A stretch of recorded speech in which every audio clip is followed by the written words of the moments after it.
How you doing, Rashad? How's everything going? First of all, just let me say I'd like to use Bernard Clark Jr. because I always want to represent my dad at every chance I get. Everybody knows me as Bernard Clark, but I always use Bernard Clark Jr. because, again, like I said, I want to represent my father. But thank you for having me on your show. All right, man. First and foremost, let's get into it. First question: where are you originally from, or where were you born? I was born and raised in Tampa, Florida.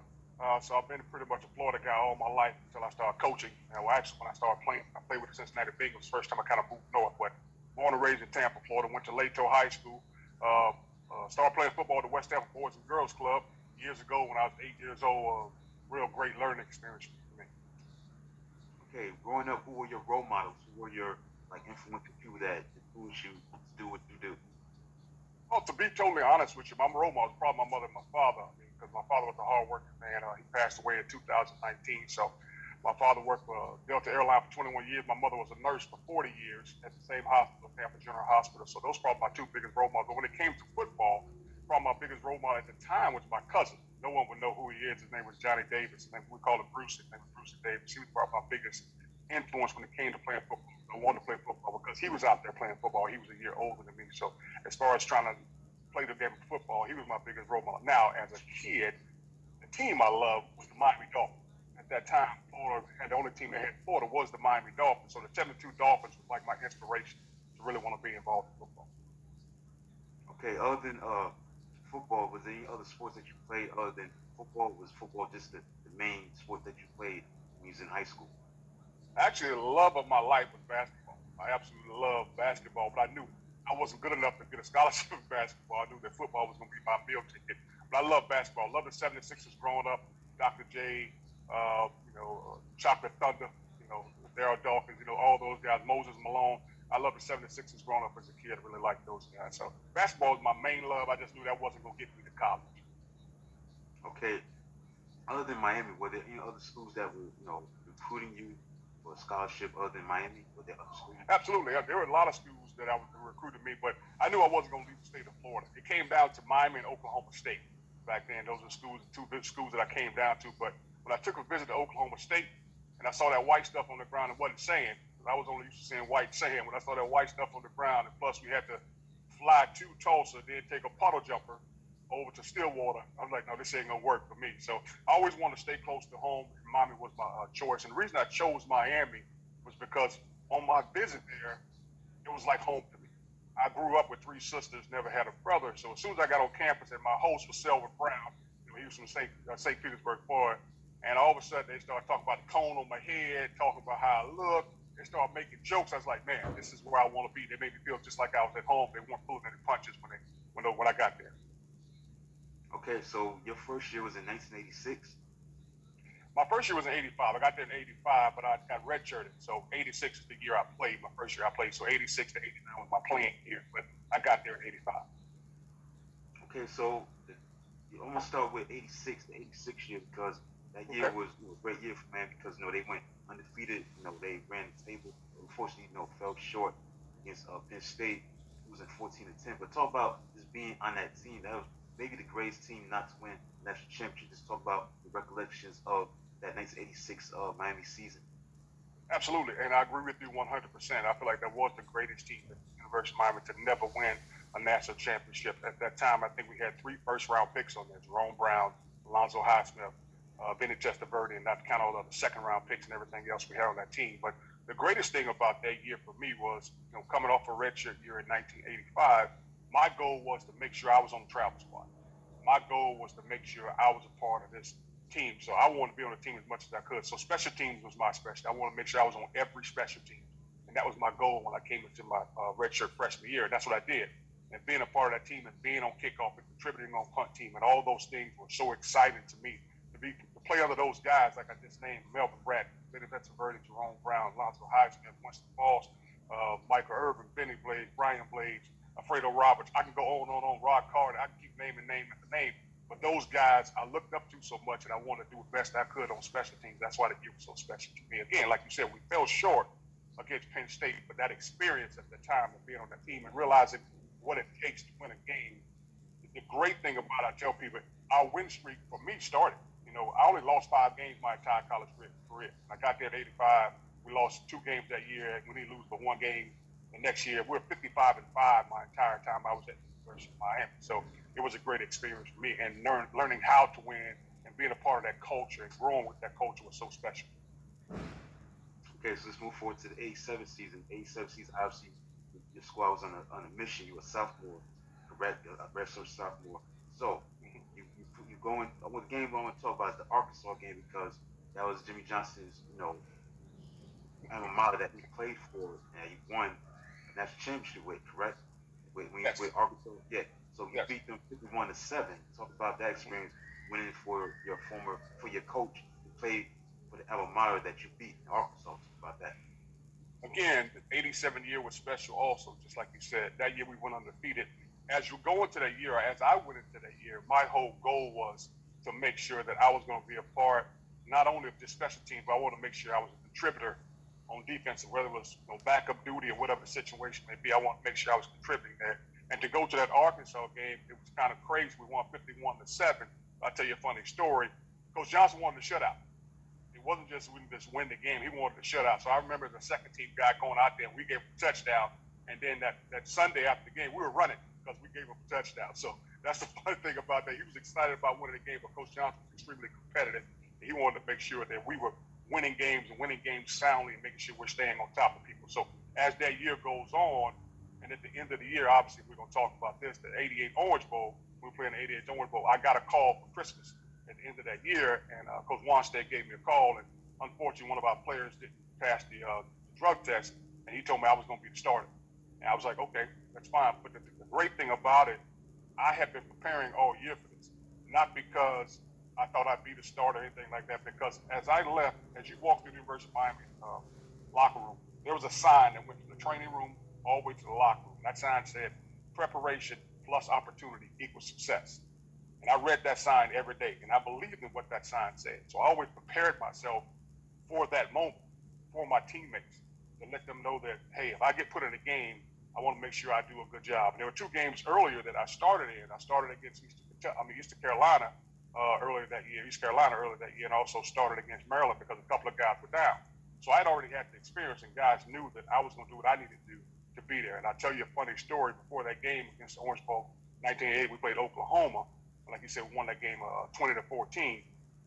The great 20-16, I think that's what it was. I can't remember.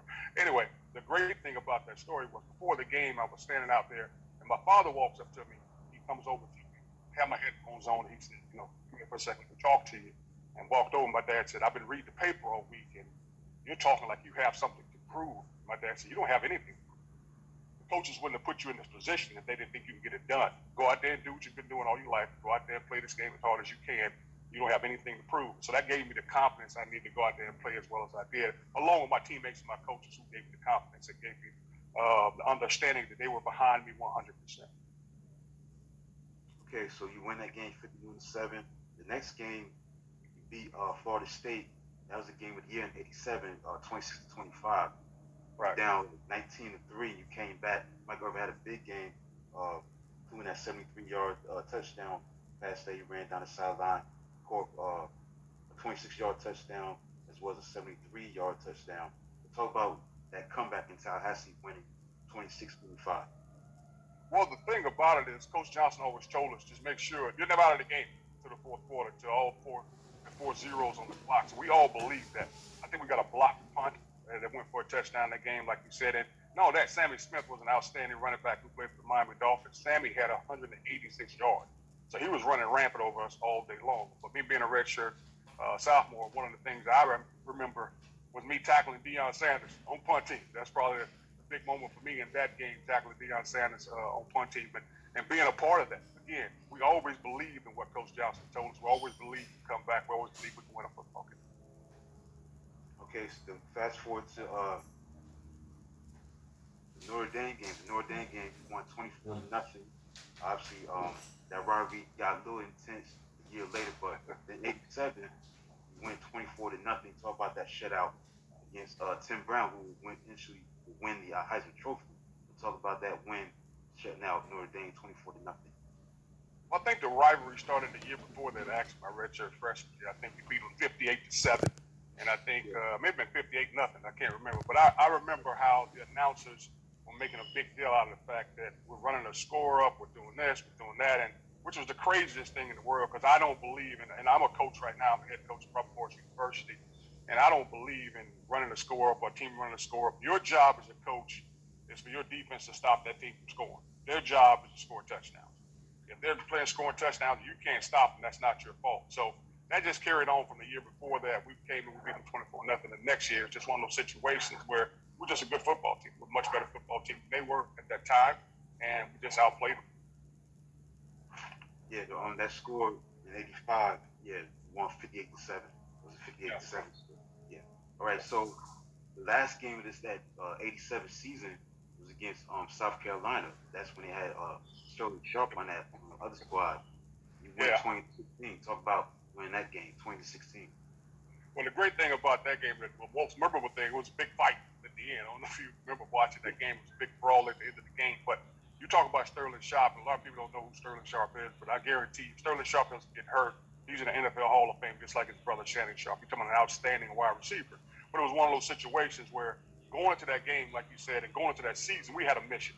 So basically all South Carolina was like the last speed bump on our road back to the national championship. That was our mindset to get back to the national championship. And so that game, we all felt good about winning that game. We all felt we're going to do what we need to do to win that game. And that's why we came out victorious. Okay, so now the Orange Bowl, you win 20-14, the second national championship for Miami since 1983. Obviously, you talked about George Mara Jr. He failed a drugs test. He was ineligible. Also, offensive tackle John O'Neill was ineligible as well. But yeah, you became his replacement with George Mara Jr. You had, he was a co-MVP as you win the national championship. Talk about that experience of winning that game as you made a big contribution to Miami winning the national championship.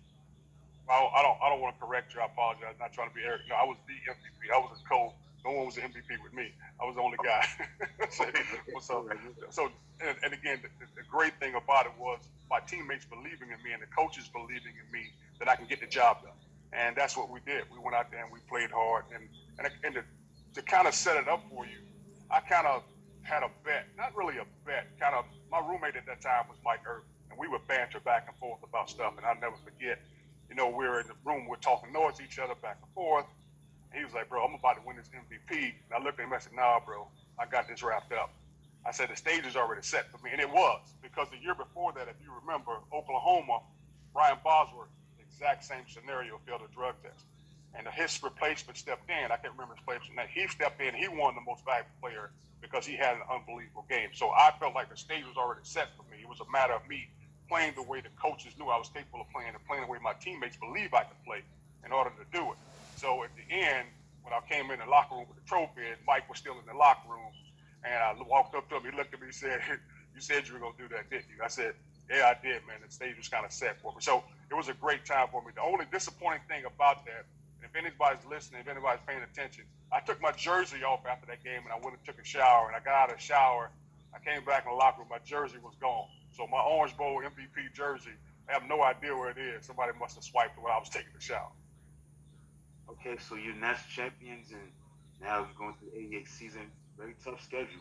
We'll start with Florida State, and the story about that is that talk about Jimmy Johnson putting in the tape of the Seminoles, Florida State Seminoles playing, doing a rap video, Seminole rap, how that motivates you. Talk about that for those who don't know about that story, because that got you going. You was able to win 31-0 against Florida State as the #1 team in the country. Talk about that.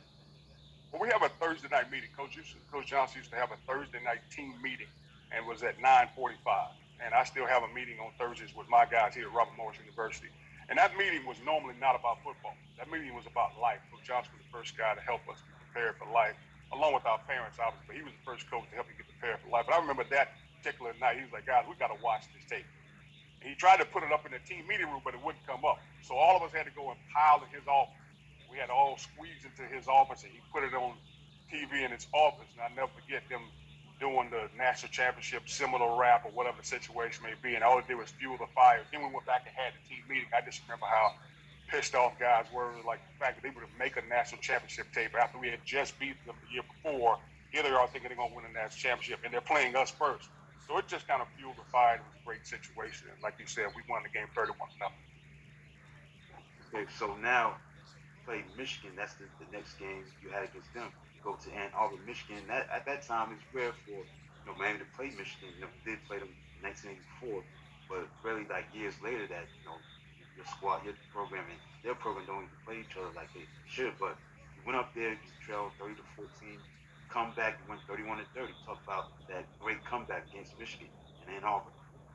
And it goes back to what I was talking about earlier with the Florida State situation. It's a situation where we never thought we were out of a game. So as long as there was time on the clock, we thought we could win a football game because that was the mentality that Coach Johnson gave us. So going into the fourth quarter, going down 14-30 or 19-30, whatever the score was 5 minutes and something left in the game. And all of us are thinking we can win this football game. That's all that's on our mindset. So we end up scoring the last two games. We run a fake punt. We end up getting an onside kick. We end up getting a big run. So all those scenarios happen because, again, preparation plus opportunity equals success. And we all prepared for those opportunities. And Coach Johnson did a great job of preparing us. Okay, so let's fast forward to the game of the year.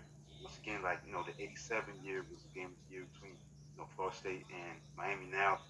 Captains versus Comics matchup 31-30. Unfortunately, controversy rears ugly head with, the fumble with Cleveland Right. Gary and stuff like that. Also, the Andre Brown, the catch, Mm-hmm. that was kind of controversial because you watch, the Captains versus Comics 30 for 30. We talked about that. But anyway, you had a 36 game regular season winning streak going into this game. You got dominated college football and lost in like 2 years. It was a regular season game, but you come up short.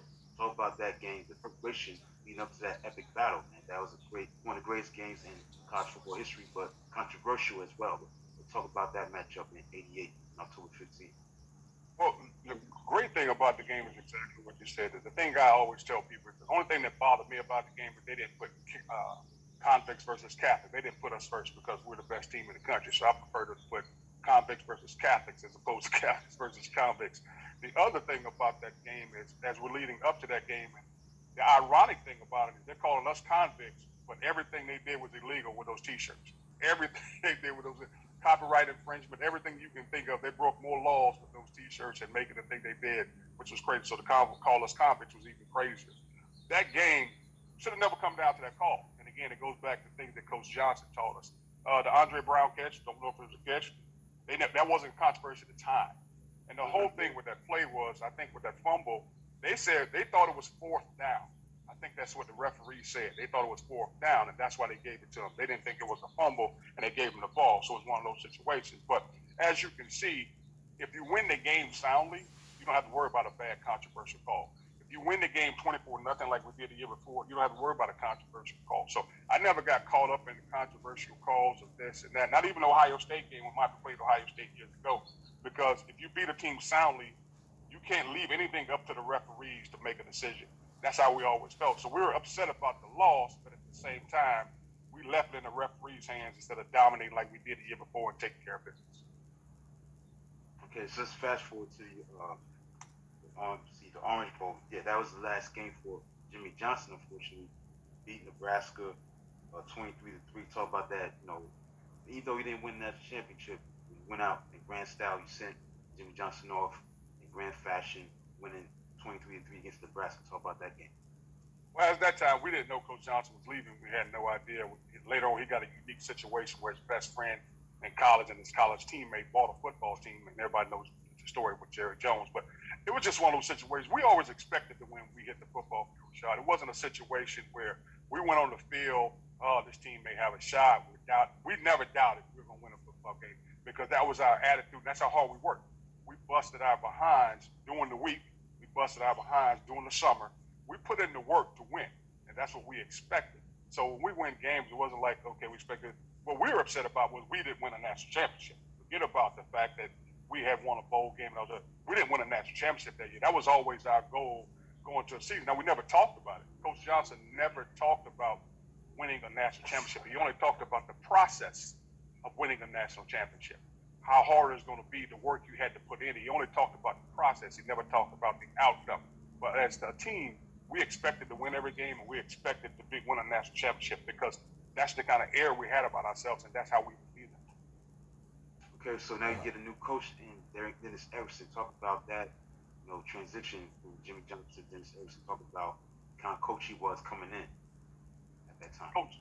Coach Erickson, totally two different coaches. Coach Erickson called plays. He was our offensive coordinator. Coach Johnson made decisions. Coach Johnson oversaw everything. He said this before. I have assistant coaches who do their job, and I let them do their jobs, and that's kind of how I am as the head coach. I have assistant coaches. I let them do their jobs. Coach Erickson came in. He was calling plays, and I always tell people kind of got it wrong. Coach Erickson came in. I remember him coming into the team meeting. He had a team meeting with us, and I remember pulling Coach Erickson to the side, and I said to Coach Erickson, I said, Coach, look, if you come in with a heavy hand, you try to change this program of how we do things, you try to come in here and change this culture, you're going to have a big resistance if you try to do those things. But if you come in and you work with us, and you let us be the team that we are, and we join forces with you, you let us integrate and grow strongly, we can win a national championship for you. And that's what he did. Coach Erickson came in. He let us practice the way we used to practice. Our practices, I always say, were bloodless. Saturdays were a day off. That's how we looked at it. We practiced hard every day. We went at it. Me and my roommate were constantly going at each other, bantering back and forth, cussing each other out doing practice, talking noise to each other.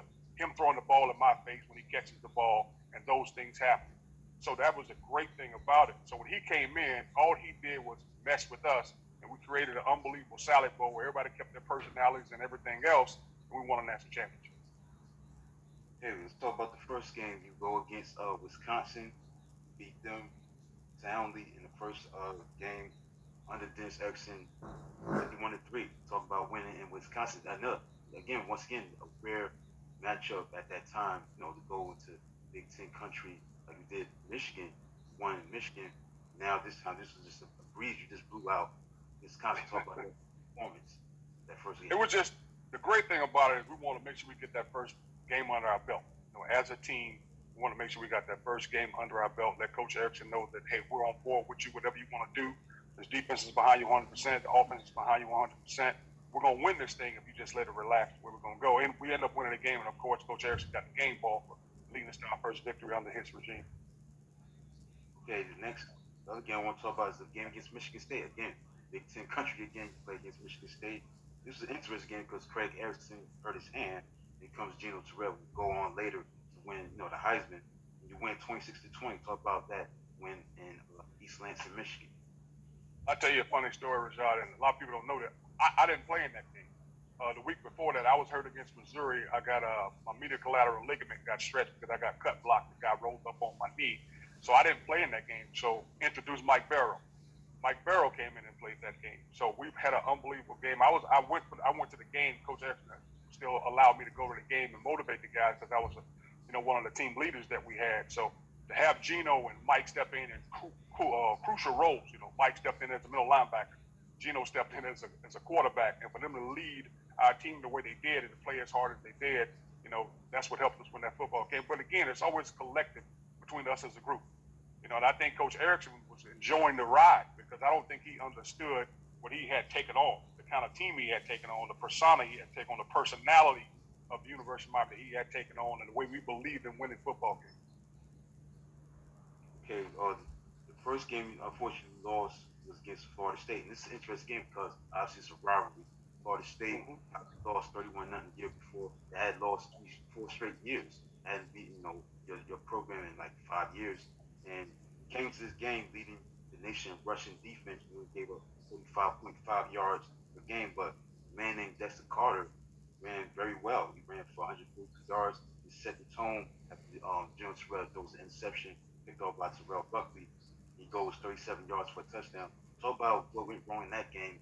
Fortunately, he was number 2 in the country, and they was number 9, which is 24-10. What went wrong in that game? I don't think anything went wrong. I think it just went right for Florida State, to be totally honest with you. Florida State had lost 2 games earlier that year. They lost to Mississippi State, and they lost to Clemson. I think they just came in with more motivation than we did. Because they knew if they lost to us, they had no shot at that national championship. With 2 losses, you didn't have a shot. But they really knew if they lost 3 games, they would have no shot at that national championship. I think we kind of went in, like you said, we had won the game 4 years previous. So we kind of went in thinking this is the same Florida State team we've been beat for the last 4 years. This isn't going to really make a difference. But, again, they stepped up to the plate, and they did a great job, and they played hard and did some great things. The one thing I remember was all the turnovers we had. I think we had like 5 turnovers, and 2 of those turnovers were on the 1-yard line. If if I can remember, or within the 5 yard line. So it was one of those situations where we just couldn't get anything done on offense. We couldn't score. We couldn't stop anybody on defense. They had a 99-yard drive that led to a touchdown. There was we had never given up anything like that before. So we just didn't play well as a team, but they played outstanding. Okay, so fast forward to the last game of the season. Obviously, this is the revenge game. Notre Dame versus Miami. We went 27-10. You had a big game. You had 13 tackles and an interception. It was all face. And also, there's a play where Ricky Waters, you tackled him and you had him stretched. You had his ankles, like both his ankles, standing up, facing down, like he's behind you. Talk about that game in general and that tackle as you get revenge against Notre Dame. As we go into that game, Rashad, the one thing that's on our mind is we got to win this game. There's no ifs, ands, or buts about it.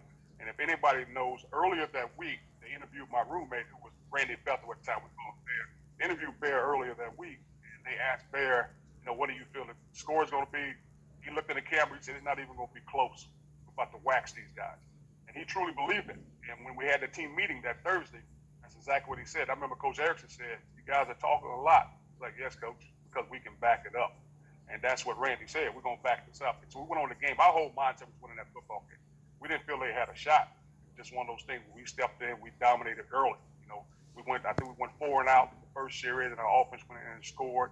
And that play you're talking about, that's probably my favorite picture of all time. It was on the cover of New York Times, which really kind of tripped me out. It was one of my favorite pictures. And what it was Anthony Johnson was the fullback, and Anthony went to cut block me, and I pressed him in the ground.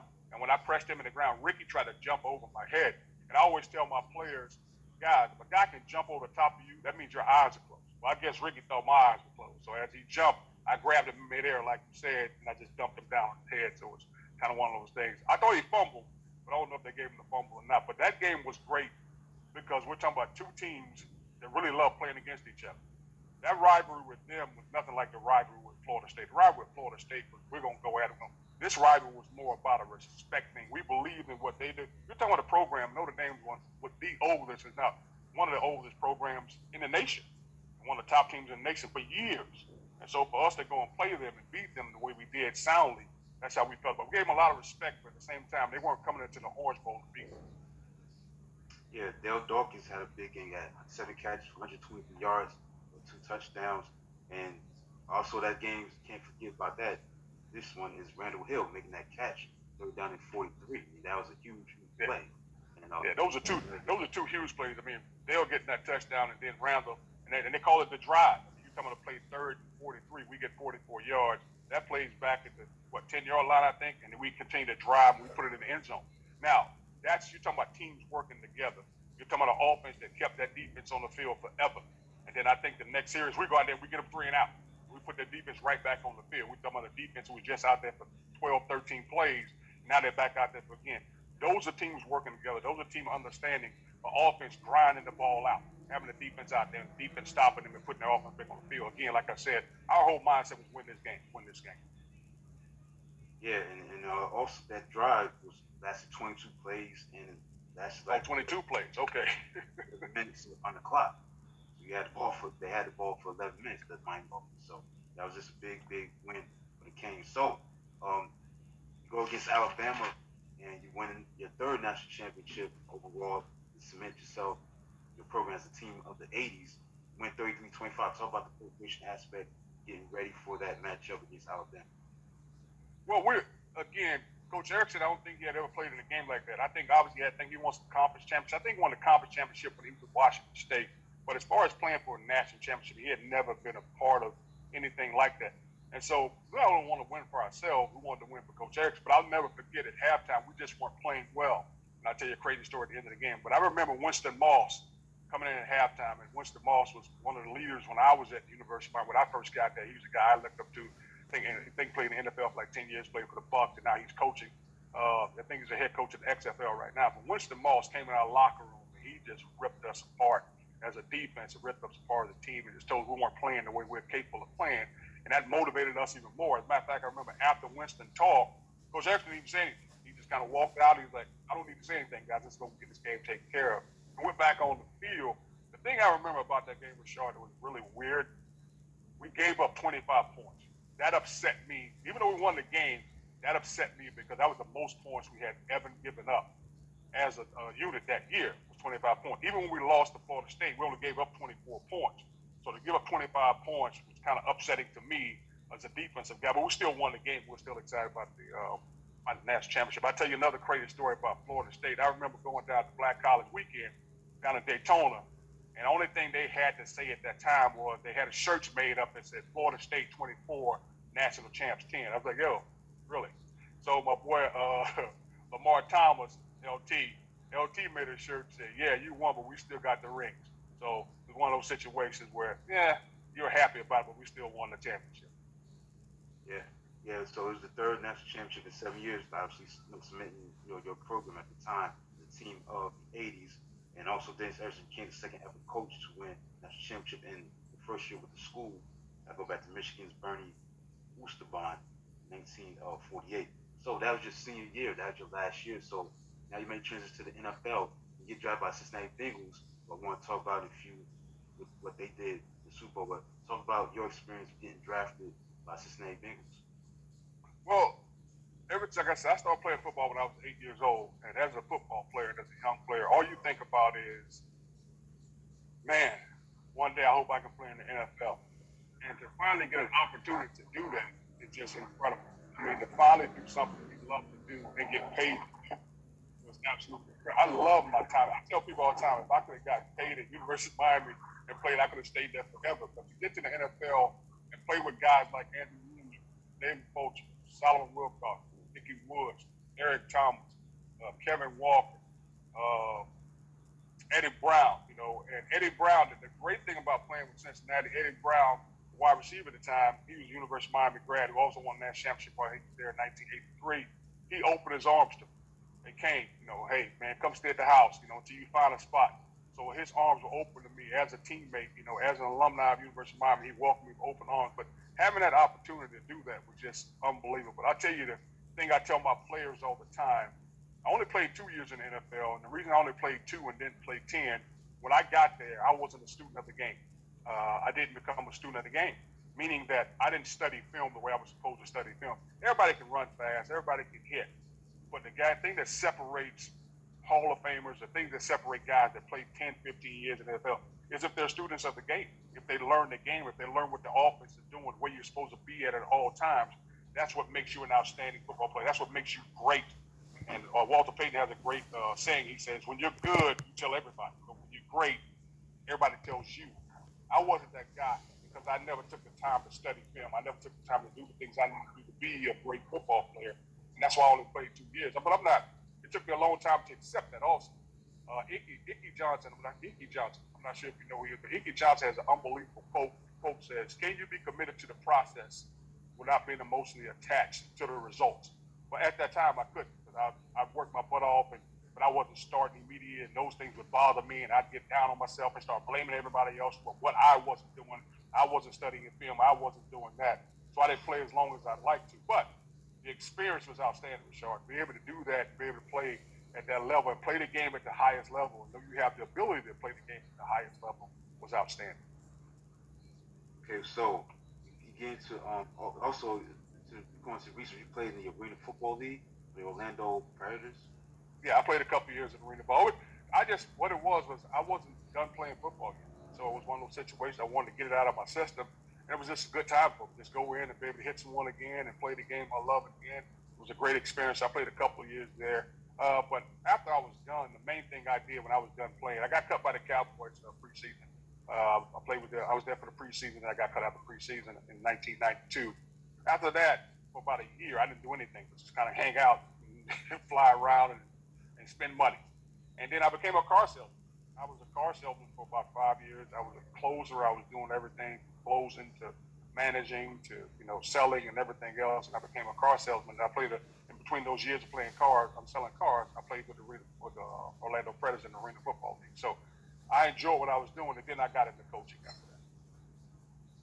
Okay, before I get to the coaching aspect of your career, talk about the Bengals, your former team that going to the Super Bowl. Talk about that experience seeing your former team finally get to the Super Bowl for the first time since 1988. Talk about your assessment of that.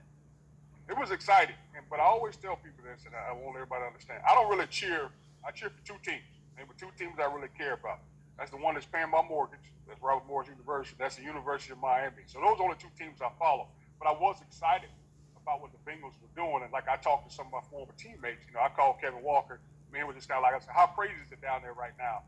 He said, man, it's crazy right now in Cincinnati. And to see James Francis, and James Francis on Facebook, posting things about our old days there when we played together at Cincinnati Bengals and looking at his cards, and then one of my players brought my playing card to the office and he said, "Coach, you mind signing this?" So it was exciting to do that again. It was exciting to see those guys go as far as they did. I mean, I would have liked to see them win. I would like to see them pull it out. I thought they had a chance to pull it out, but it was good to see those guys go as far as they did in that franchise and what Mike Brown has done with that franchise. And then for them to embrace Ickey Woods and bring Ickey Woods back and have Ickey be a part of that run, I thought was outstanding. Okay, so now talk about your coaching career. What made you want to get into the coaching aspect of football? To be totally honest with you, Rashad, it was a God situation. In May of '96, I gave my life to Christ. I kind of just asked God for guidance. Like, this, show me what you want to do. And he took me back to football. And I always tell people, since I've been back to football, it's not about the X's and the O's. It's really not. That's an old saying that says it's not about the X's and the O's. It's about the Jimmies and the Joes. It's really about these young men. And the first time I started coaching, I was at a high school in Florida, in Lakeland High School. It's called Santa Fe Catholic High School. And I remember going in there and talking to the young men at halftime and talking to them before the game and them looking me in my eye. And I said to myself, I must have something they want to hear. I must have something they really care about. And so that's what made me get into coaching, because I felt like young men were listening to me. So my mantra, since I've gotten into coaching, my mantra has been, I'm trying to create an environment on and off the field that will help produce better men, better husbands, and better fathers. Those are the three most important things you're ever going to be in your life. And that's what we're trying to create here at Robert Morris University. I'm trying to help these young men know that life is out there. There are only 1,697 guys, let's say 1,700. There's only 1,700 guys that play in the NFL. There are 129 FBS schools. There's 124 FCS schools. Then you got Division II, you got Division III, you got NAIA, and you got junior college. All those guys on all those teams are trying to get 1,700 jobs. It's just not going to happen. The numbers aren't there. So you got to make these guys understand that I'm not telling you can't get there. I'm telling you how hard you got to work to be one of those 1,700 guys, because of all the guys that are interviewing for those jobs, all those guys that are writing resumes for those jobs. So I want these guys to understand that being a better man, being a better husband, and being a better father is obtainable through life, and understand where you need to be at, how you're trying to develop. So that's been my mantra since I've started. And when I got this head job here at Robert Morris University, I've told the guys, and I help the guys understand, and the coaches have come along with me. Now the coaches believe what I believe in trying to create that environment. And I'll do a shameless plug here, to be totally honest with you. Myself and the editor got together, and what he did was he helped me wrote a book. I wrote a book, and it's called Ascension, Coaching Guide to Becoming a Better Man, Better Husband, and Better Father. So hopefully it'll be coming out sometime this month, and I'll be able to put it out there. Okay, yeah. All right. Now, as far as Robert Morris is concerned, outside of that, were there any other, coaching opportunities other than Robert Morris that you could have gotten, other than Robert Morris that you currently have right now? Were there any other schools that you want to go coach at? You talking about head coaching jobs or just coaching jobs in general? This is my first head coaching job. I hadn't had any other opportunities as of yet. When we took over here at Robert Morris University, the school hadn't had a winning season since 2010. So when I got here in 2018, we knew we had our work cut out for us. The first thing we had to do as coaches was to change the staff. We had to redo the staff. Bring the right staff in. I had to bring the right staff in to make sure things would need to be at. And we had to change the culture. They had a whole losing attitude here. They didn't work hard enough and things like that, because those things weren't one of priority for them. So we had to change that culture. We had to help them understand that we're trying to create an environment that's going to produce better men, better husbands, better fathers. And once you become that, you're going to win football games. And so the winning would come with us helping produce better men, better husbands, better fathers. And you're going to win football games. So once we got here, we did that. The first year we went 2-9. We struggled. And the second year we were here, we came second in the conference. We went 7-5, first winning season they had. And so we did outstanding. Then the third year, COVID hit. So COVID hit, shut everything down. And we also changed conferences. So we went from one conference we felt like we were competing with, to the tougher conference. We went from the NEC, we went into the Big South. And so the Big South is a little tougher conference. So we're trying to compete in that conference right now. And we had spring ball. We didn't play well. In this last season, they picked us to finish dead last in the conference. We finished third in the conference. So our guys understand what it takes to win. Our players fight. They give it everything they got on the field. They give us 100%. That's all you can ask for. Moving forward, do you see yourself like being like a coach in the NFL, like in the professional ranks? I have no desire to coach in the NFL because of the reason I got into coaching. Again, I got into coaching because I'm trying to create an environment that produces better men, better husbands, better fathers. I'm not saying the coaches in the NFL aren't doing that because I'm sure there's some guys that need to be mentored in the NFL. You got a lot of young guys coming to the NFL. I'm sure they can be mentored. But this is where I want to be. This is where I feel like God has put me. Okay, man. Thank you for your time, man. Thanks for coming on the show. I appreciate your stories, great info. Thanks for coming on the show, Bernard. Thanks, Rashad. I appreciate you having me, man. Thank you very much, man. Have a great day and God bless. Thank you. That's Bernard Clark.